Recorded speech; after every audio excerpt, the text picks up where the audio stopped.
People who have never seen gold can't imagine that gold, silver, and copper wires actually exist in the modern manufacturing industry. What's more, they can't imagine that a brushless glue flow generator works as much as gold can be made by sticking these glittering wires together with this kind of drawing white glue, layer by layer. The round wires and the glue are wound together closely. Whether it's flat or not depends entirely on the skillful hands of the winding masters. However, just as even the best horse may stumble, it's almost inevitable for the wires to be wound crookedly. Experienced senior workers will quickly use a special nylon pick to push back the misaligned wires when the boss is away. The key point of wire straightening is not to be too gentle, as the enamel coating can withstand the impact. After correction, continue winding. Each pole is wound with several layers, and each layer has a certain number of turns. This has already been designed by engineers. After winding each layer, a rubber stamp and a large sledgehammer are used to tamp compact and make the layer firm along the coils. In this way, once the glue dries, it's impossible to take it apart, and the wires want to be thrown off by the centrifugal force generated during high-speed rotation. Although the process is simple, the craftsmanship cannot be neglected.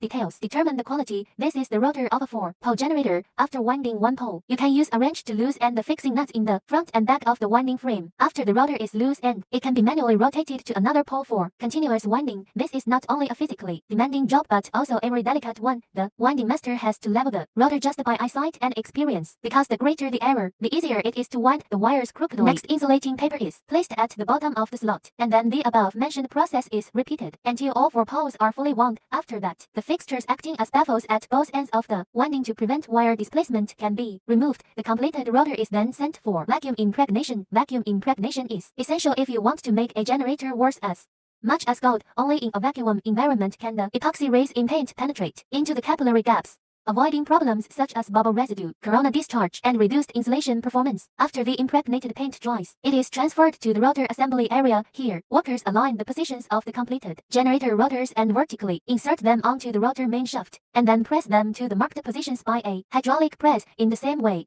the excitation rotor is pressed onto the shaft end. This is not the end. The assembled rotor set is then sent to the dynamic balance test area to make a generator work as much as gold with copper wires. Every detail must be precisely controlled. Here the test bench drives the rotor to rotate through a pulley to simulate the rotor's operating environment, detecting the inevitable uneven mass distribution during the rotor manufacturing process by adding or reducing weights at the corresponding positions of the measured and balanced mass. The dynamic balance is restored. Only the rotor sets that pass the adjustment and are qualified will be sent to the complete machine assembly area. Here the assembly workers use a special lifting tool to horizontally lift the rotor and push it into the inner cavity of the stator, and then install the front and rear end covers. It can be seen that in order to improve production efficiency, multiple people cooperate with each other. The assembly of the front and rear end covers, the junction box, and the permanent magnets installed on the rear end cover of the generator is almost carried out simultaneously. So far, the assembly of the complete machine is completed, and it